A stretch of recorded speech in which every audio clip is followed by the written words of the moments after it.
Gloire à Dieu. C'est vrai que notre Seigneur revient bientôt. Et cela doit nous encourager. Je vais employer un mot très jeune, ça doit nous booster dans notre foi. Amen. Le Seigneur revient bientôt. Il est un booster pour notre foi. Voilà, ce matin, j'aimerais vous encourager à être à l'écoute du Seigneur. Non pas à l'écoute de ma voix, parce que ma voix est celle d'un homme. J'aimerais être un porte-parole du Seigneur ce matin. Et nous sommes réjouis de pouvoir être au bénéfice de la dispensation de sa parole. Cette parole, elle est là, elle nous a été donnée, elle nous révèle des instruments pour notre vie, des moyens de grandir, des moyens de prospérer. Et ce matin, j'ai à cœur de vous parler d'un homme qui avait un esprit différent. Alléluia. Et cet homme, eh bien, nous allons le connaître. Vous le connaissez déjà, certainement. Vous en avez lu des récits. Et cet homme me marque parce qu'il a un esprit différent. Et en tant que peuple de Dieu, nous sommes appelés à avoir un esprit différent. Différent du monde. Un esprit différent de ce qui se passe aujourd'hui autour de nous.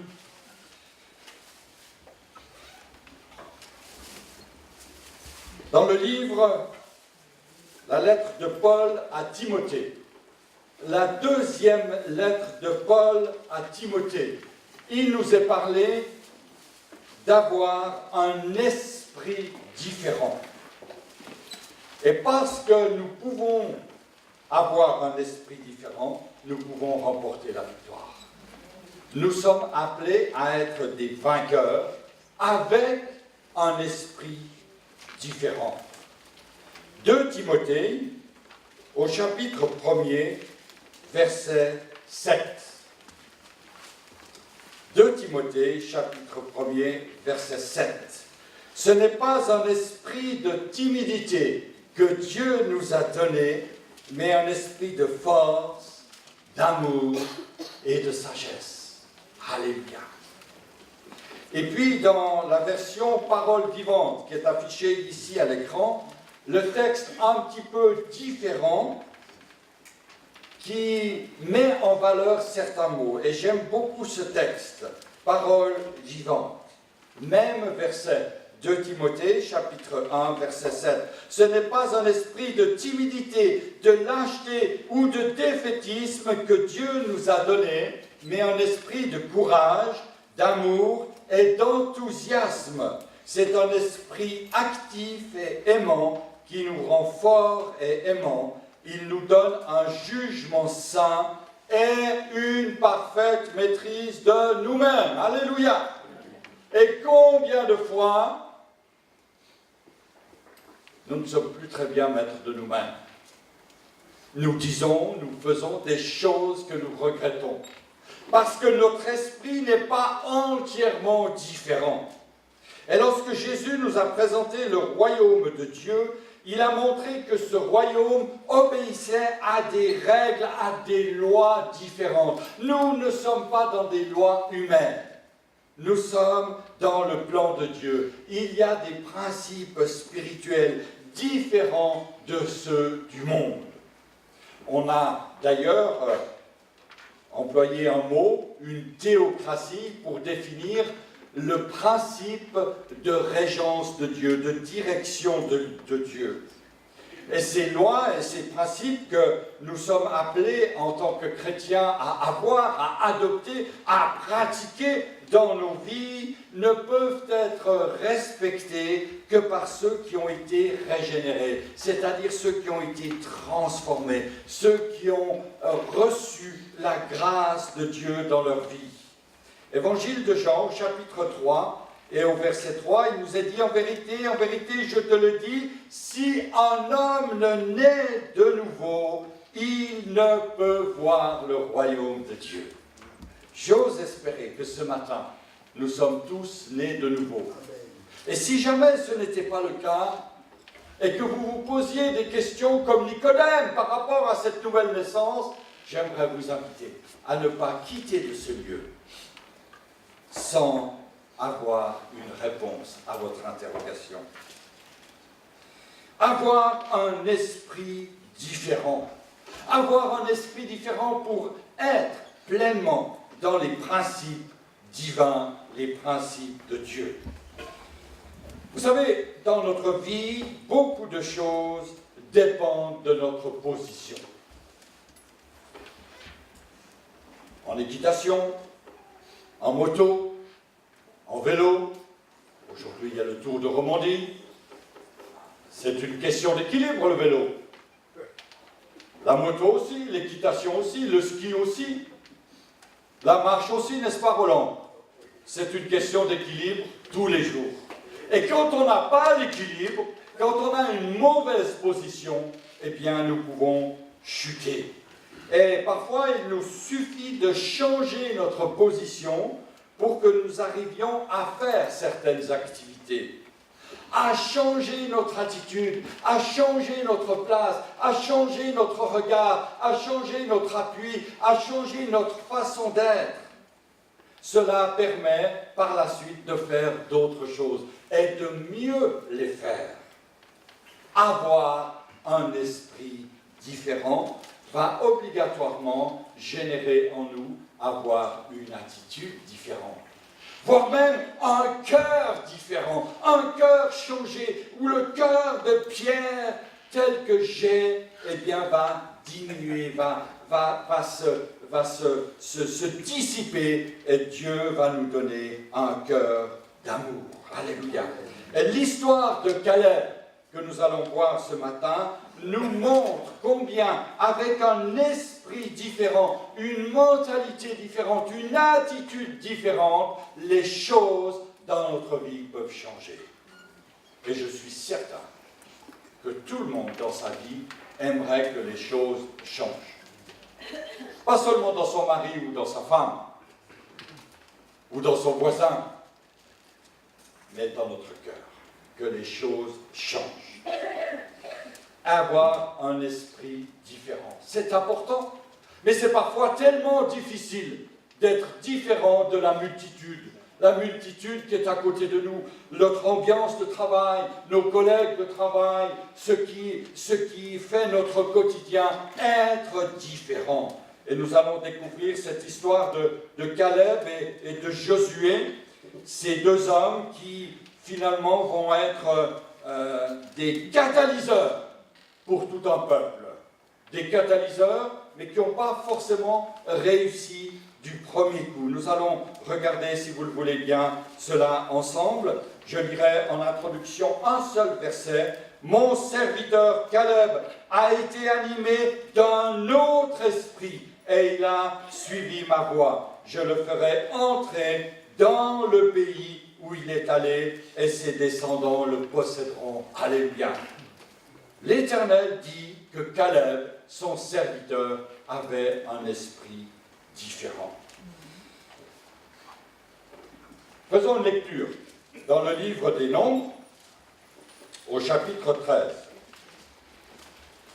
Ce livre des Nombres, j'aimerais vous inviter à le méditer, à le lire avec moi, au chapitre 13, et à partir du verset 17 jusqu'à Nombre 14, verset 10.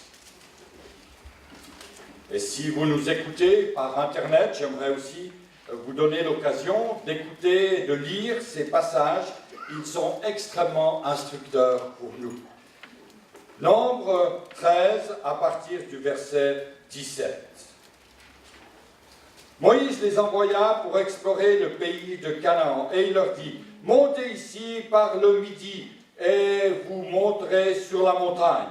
Vous verrez le pays, ce qu'il est, et le peuple qui l'habite, s'il est fort ou faible, s'il est petit ou grand, en grand nombre, ce qu'est le pays où il habite, s'il est bon ou mauvais, ce que sont les villes où il habite, si elles sont ouvertes ou fortifiées, ce qu'est le terrain, s'il est gras ou maigre, s'il y a des arbres ou s'il n'y en a point. Ayez bon courage et prenez des fruits du pays. » C'était le temps des premiers raisins.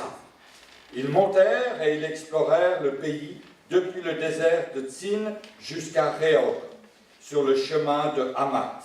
Ils montèrent par le midi et ils allèrent jusqu'à Hébron, où étaient Aïmam, Sheshaï et Talmaï, enfants d'Anak. Hébron avait été bâti 7 ans avant Tsoan en Égypte. Ils arrivèrent jusqu'à la vallée d'Eshcol, où ils coupèrent une branche de vigne avec une grappe de raisin qu'ils portèrent à 2 au moyen d'une perche. Ils prirent aussi des grenades et des figues.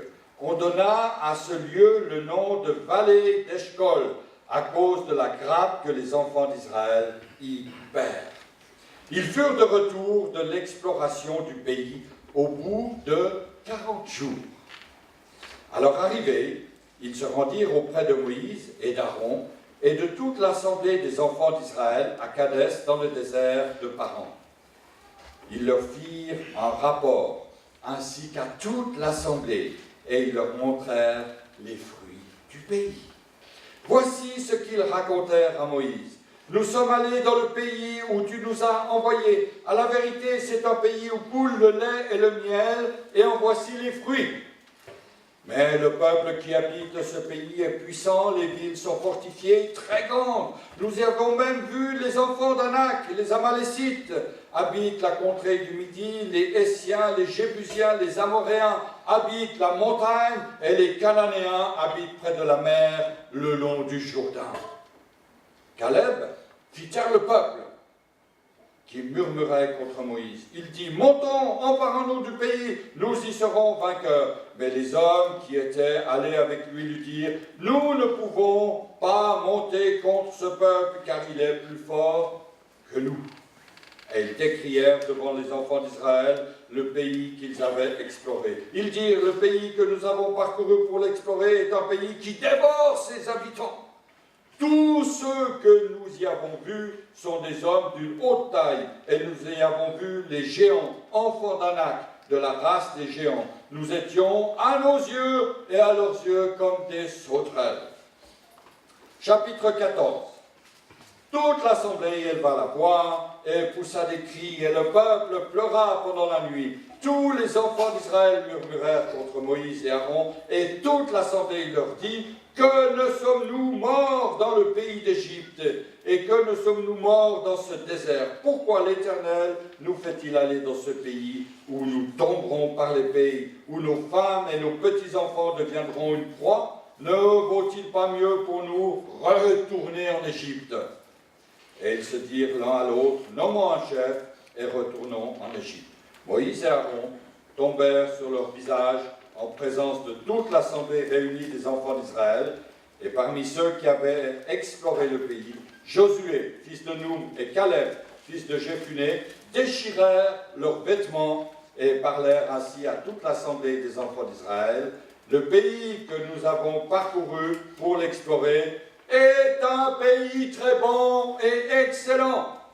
Si l'Éternel nous est favorable, il nous mènera dans ce pays et nous le donnera. C'est un pays où coule le lait et le miel. Seulement, ne soyez point rebelles contre l'Éternel et ne craignez point les gens de ce pays, car ils nous serviront de pâture. Ils n'ont plus d'ombrage pour les couvrir. L'Éternel est avec toi, ne les craignez pas. Toute l'assemblée parlait de les lapider lorsque la gloire de l'Éternel apparut sur la tente d'assignation devant tous les enfants d'Israël. Amen, amen et amen. Magnifique visite. Celle de 12 hommes. 12 hommes qui partent explorer le pays promis.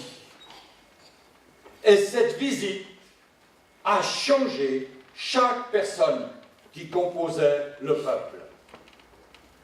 En écoutant le rapport, en écoutant le constat de ces espions qui sont revenus, en voyant la grappe de raisin si grosse qu'il fallait 2 hommes pour la porter, les cœurs ont été changés, ont été transformés.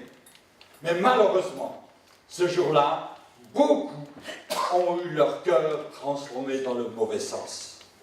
Beaucoup sont devenus des lâches. Beaucoup sont devenus des hommes qui ont douté, qui ont murmuré, qui ont vociféré contre les serviteurs et contre Dieu. Caleb et Josué, eux, sont devenus des héros. Alléluia. Et avant de comprendre en quoi l'esprit de Caleb était différent, il est nécessaire de s'intéresser au rapport de ces espions. Et ça sera le sujet de notre prédication ce matin. Qu'est-ce qu'il y avait dans ce rapport que nous venons de lire, de découvrir? Premièrement, eh bien, il y a un constat. Il y a un constat. Nombre 13, verset 27, verset 28, verset 29. Il y a un constat. Et puis, il y a une conclusion et il y a des effets. Dans ce constat, les espions racontent à Moïse ce qu'ils ont vu.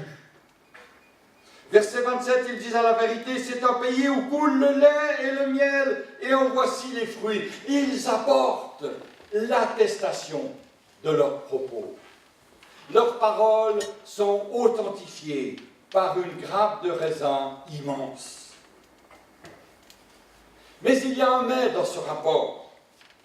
Ils vont dire, ce pays est puissant, les villes sont fortifiées très grandes, nous y avons vu des enfants d'Anak. Et puis là, ils vont continuer. Ils vont parler des ennemis qui sont autour de ce pays.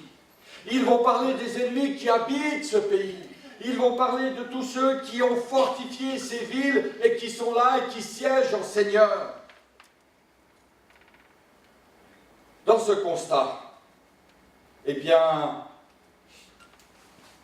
Josué et Caleb ne vont pas forcément le contester, parce qu'il n'est pas faux, mais il est orienté. Il n'est pas faux, ce que disent les espions n'est pas faux, mais il est tendancieux, il est orienté. Vous savez, c'est un peu comme le prof d'école qui veut nous apprendre que 2 et 2, ça fait 4, mais qui commence à nous expliquer que 8 et 8, ça fait 16. Et par là, il veut nous aiguiller sur un certain chemin pour arriver à une certaine déduction. Et parfois, frères et sœurs, dans notre monde, dans notre environnement, dans notre marche spirituelle, même, nous sommes orientés dans des chemins qui sont des chemins de travers. Il y a des choses qui sont vraies, oui, mais le rapport qui nous en est fait est un rapport orienté. Et le peuple de Dieu, le peuple d'Israël, est déstabilisé par l'orientation de ce rapport. Les Cananéens sont là, les Amalécites sont là, les Amoréens, les Jébusiens, les Hessiens, et il y a en plus des géants. Et le peuple est apeuré. Le peuple vit dans la crainte. Ils vont même dire, ces hommes, ces espions, nous ne pouvons pas monter contre ce peuple, car il est plus fort que nous. Ils font déjà des conclusions, ils tirent déjà des lignes de travail, des stratégies, en disant, mais ce n'est pas possible pour nous. Combien de fois, frères et sœurs, nous ne nous sommes pas dit dans notre vie, ce n'est pas possible, je n'arriverai pas. C'est pas possible. C'est tellement important, c'est tellement grand ce que je dois faire que je ne vais pas arriver. Et on écoute ceux qui nous disent que nous ne sommes pas capables. Notre oreille est sensible au bruit de ceux qui disent « Mais les montagnes qui sont devant toi, mon pauvre gars, elles sont tellement grandes que tout seul tu n'y arriveras pas. » Et nous nous décourageons si facilement. Ton couple, mon frère, ma sœur, est tellement secoué qu'il n'y a plus de possibilité de retour. Tes enfants, ils sont tellement descendus si bas qu'il n'y a plus de possibilité de retour. Ta santé, elle est tellement détériorée que les médecins te donnent 6 mois et pas plus. Quand il y a ces géants qui sont autour de nous, le Seigneur nous demande d'avoir un esprit différent. Un esprit de vainqueur. Un esprit de vainqueur. Le pays que nous avons parcouru, Nombre 12, verset 32, pour l'explorer, est un pays qui dévore ses habitants. Tous ceux que nous y avons vus sont des hommes de haute taille. Tout cela conduit à des effets catastrophiques dans la vie des chrétiens, dans la vie du peuple d'Israël. Et toute l'assemblée, nous est-il dit, ici dans le chapitre 14, au verset 1er, va élever la voix, va pousser des cris, et le peuple pleura toute la nuit. Alors parfois, il y a des bonnes raisons pour pleurer. Mais quand c'est pour s'apitoyer sur soi-même, ce n'est pas une bonne raison. Nous sommes appelés à être un peuple de vainqueurs. Alléluia. Et pour être vainqueur, il faut avoir un esprit différent. Il faut être transformé par la grâce de Dieu, comme Caleb et Josué ont été transformés. Et le peuple va se rebeller, nommant un chef et retournons en Égypte. Quelle catastrophe, retourner en Égypte. Retourner sous le règne de Pharaon, sous sa dictature, sous son esclavage. Et toute l'assemblée, parlait même de lapider Josué et Caleb. Et là, l'Éternel va intervenir. La gloire de Dieu va apparaître devant tous les enfants d'Israël. Parfois, le langage négatif, les circonstances négatives, les informations que nous recevons de gauche et de droite, ces informations négatives vont se tourner contre ces hommes de Dieu. Peut-être dans votre vie, vous devez subir des paroles négatives, des choses qui se retournent contre vous. Regardez à Caleb et à Josué.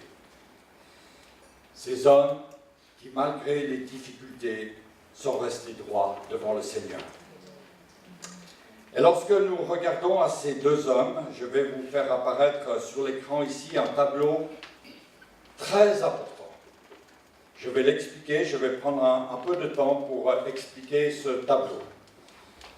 Nous avons donc 10 espions qui sont partis pour visiter un pays qu'ils devaient prendre.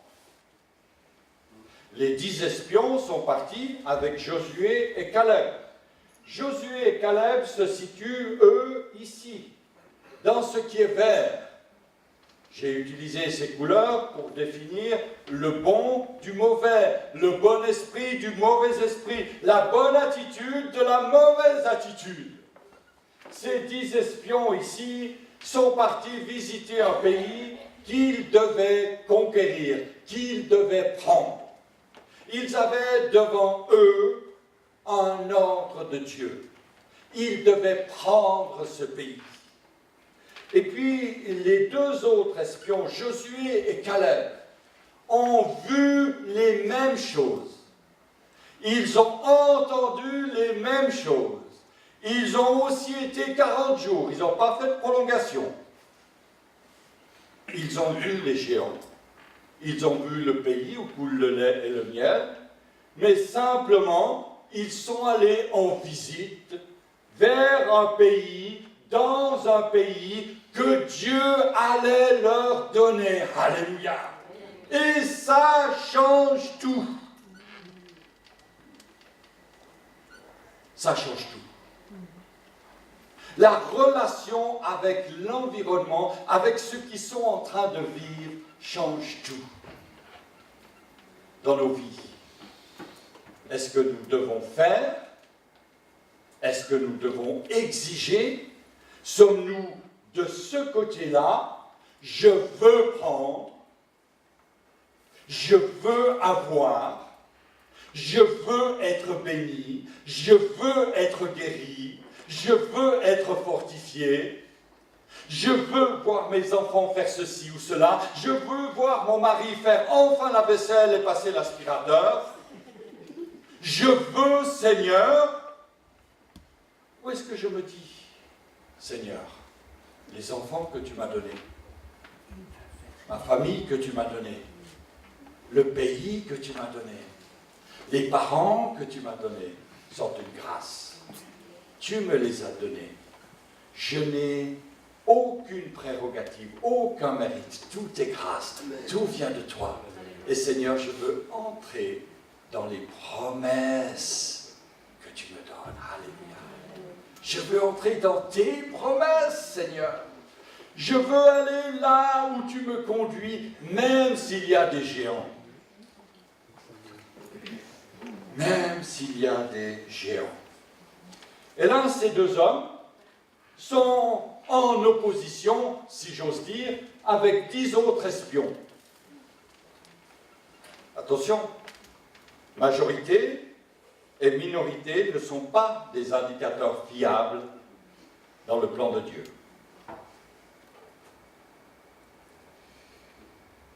Il y a, bien souvent, Dieu qui parle d'une manière tellement claire, mais la majorité ne l'entend pas.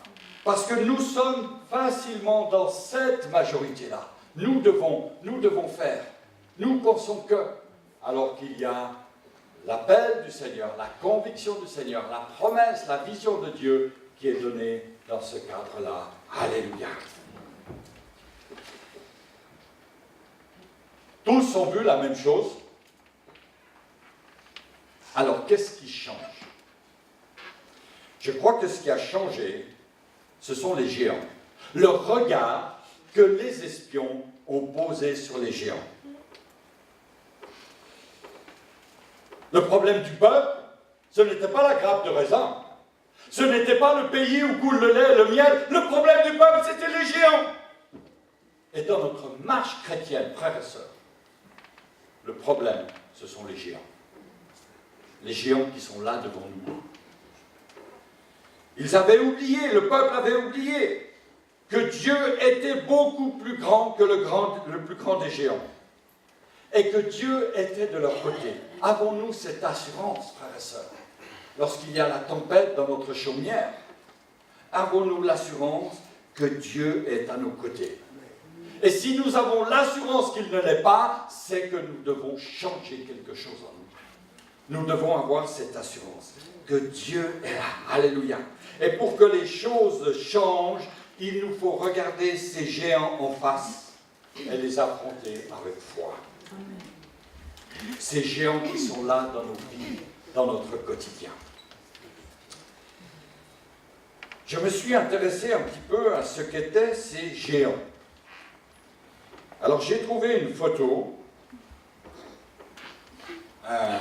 Je ne sais pas la véracité de cette photo. Je ne peux pas la tester. Mais elle m'a puissamment interpellé. Je vous la propose ici.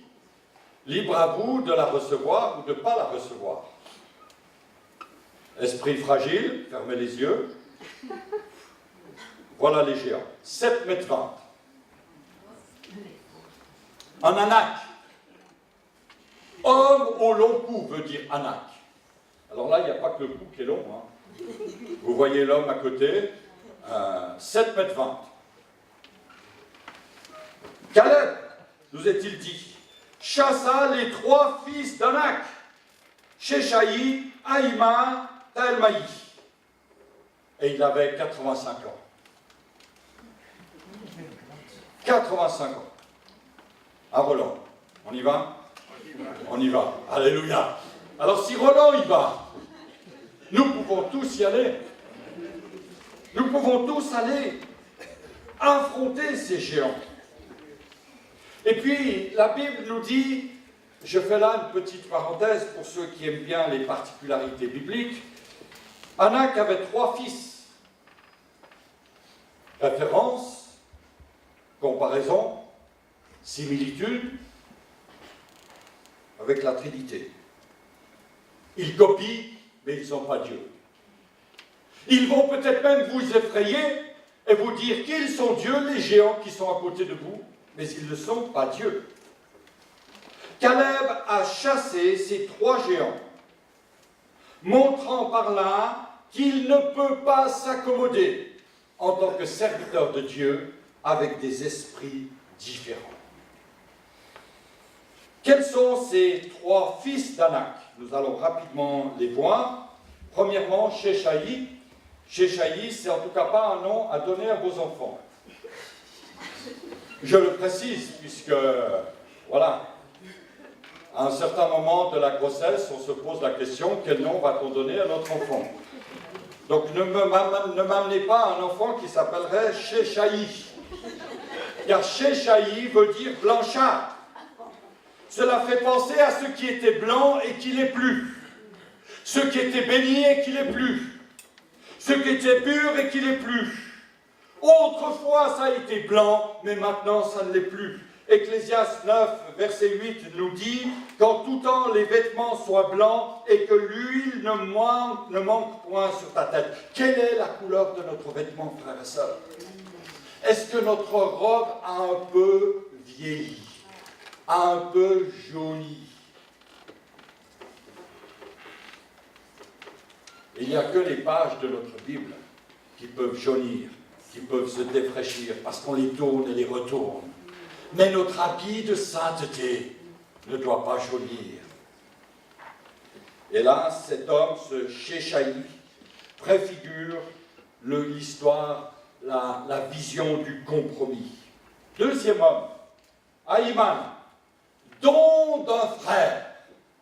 Cela veut-il dire? Don d'un frère.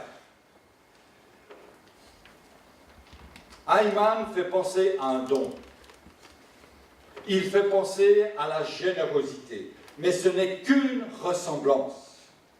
Cet homme est un géant. Il n'a pas du tout la même nature que nous. D'ailleurs, il est bien plus grand. Il a une autre taille. Alors, je ne vous passe pas sur les détails de l'origine des géants, ni sur leur fin. Si vous voulez savoir, allez voir Serge. Il est capable de vous donner certainement de très bonnes informations, en tout cas beaucoup mieux que moi. Mais ce géant, Ahiman, est le géant qui illustre l'illusion d'une consécration, c'est-à-dire l'illusion du diable. Il est le diable. Il est celui qui nous fait dire que nous sommes chrétiens sur la base de quelques éléments qui règlent nos vies, sur la base de quelques règles de religiosité. Je vais de temps en temps à l'église, comme ça, je suis au clair. Mais vous n'êtes pas au clair, monsieur, madame, si vous avez ce raisonnement. C'est le diable qui vous le fait croire.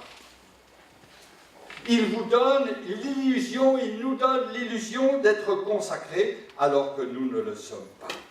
Et puis le dernier fils d'Anak s'appelle Talmaï, c'est-à-dire celui qui laboure, celui qui creuse un sillon, qui creuse une ornière, celui qui, somme toute, va imprimer nos vies, va marquer nos vies, va appuyer d'une manière particulière sur nos vies. Un labour, c'est toujours utile. Et Dieu est là pour labourer nos cœurs. Alléluia. Il travaille nos cœurs. Mais lorsque le labourage devient une ornière, je ne peux plus en sortir. Je suis dedans. Je suis formaté. Je suis catalysé dans une trace, dans une ornière, et je ne peux pas en sortir. À force de passer, de repasser sur les mêmes histoires, ma vie tourne en boucle. Il y a un sillon qui s'est creusé, un sillon profond. Et là, je ne peux plus passer à côté. Ce sillon devient une ornière, ce labour devient une ornière incontournable. Il y a des discours que nous tenons, que nous entendons, des raisonnements que nous avons acquis depuis longtemps et qui deviennent de véritables ornières dans notre marche spirituelle. Ils conditionnent toute notre vie. Ce n'est plus le labourage du Seigneur, mais c'est l'ornière du diable. Et il y a beaucoup d'attitudes, de nos attitudes, de mes choix, de mes paroles, qui sont conditionnées par certaines ornières. Ô Seigneur, viens enlever les ornières de ma vie. Viens labourer mon cœur dans un beau labour, Seigneur, où le paysan pourra y planter des pommes de terre, y semer du maïs, y voir pousser des fruits, des légumes. Seigneur, c'est mon désir, les ornières de la vie. Et cette affaire de géant, bien-aimé, elle a fait perdre au peuple 40 ans. 40 ans pendant lesquels des gens sont morts, des Israélites sont morts. Pendant 40 ans, il y a eu des murmures. Et Caleb est arrivé. Il les a chassés et ils sont partis. Nos perceptions des choses, notre histoire, nos ressentis, notre vie personnelle, notre héritage social, familial, peuvent nous conduire à avoir des raisonnements qui peuvent devenir de véritables géants, de véritables blocages. C'est ce qu'on appelle l'incrédulité. L'incrédulité qui nous pousse à douter de tout, qui nous pousse à mettre de côté ce que Dieu nous enseigne dans sa parole. Nous devenons des douteurs professionnels. Il me faut conclure en disant, et là j'espère que vous allez ouvrir votre bouche et dire un gros Amen. Dieu a des promesses pour nous. Amen. Alléluia. Dieu a des promesses pour nous. Et il les tient. Alléluia. Mais un homme a été différent, Caleb. Caleb a refusé la mentalité de la défaite, la mentalité du perdant, parce qu'il a mis sa foi en Dieu, une foi vivante, dans un contexte difficile, dans un contexte d'opposition, dans un contexte de dénigrement, dans un contexte de lutte amère, dans un contexte de minorité. Qu'est-ce que je peux dire encore? Incroyable. Mais Dieu a été là. Et Dieu a soutenu Caleb. Si les choses doivent changer dans nos vies, elles peuvent changer. Elles peuvent changer si nous acceptons d'avoir un esprit différent, de voir ce qui nous arrive, ce qui nous entoure, ce qui nous prend, ce qui nous anime, avec un esprit différent. Notre fraîcheur, notre vie chrétienne, notre ministère, notre vie familiale, notre vie de couple, ont-ils jauni? Mon intimité avec Dieu a-t-elle jauni? Mon amour pour le Seigneur a-t-il jauni? Est-il devenu blanchâtre alors qu'il était blanc avant? C'est le temps, frères et sœurs, de demander au Seigneur, bien, donne-moi un esprit différent. Donne-moi un esprit d'amour, parce que tout cela, aujourd'hui, me permettra de changer le cours de l'histoire et d'affronter avec foi les géants qui sont devant moi. Seigneur, en toi je me confie ce matin. Je confie, Seigneur, chacun et chacune, ici dans l'Église, les familles que nous représentons, en te demandant pardon, Seigneur, parce que très souvent nous nous sommes, Seigneur, conformés à l'esprit de ce monde, Seigneur. Nous avons fait comme la majorité du monde, Seigneur. Nous nous sommes soumis à la majorité du monde, Seigneur. Nous avons accepté, Seigneur, d'être bafoués, Seigneur. Mais nous voulons te dire ce matin, Seigneur, donne-nous un esprit différent pour pouvoir affronter, Seigneur, ces géants qui sont devant nous. Aide-nous à les identifier, Seigneur, et quelle que soit leur taille, leur grosseur, leur poids, leur force, nous voulons croire, Seigneur, que tu es au-dessus, que tu es au-dessus et que tu sièges en majesté. Amen, amen et amen. Que le nom du Seigneur soit béni.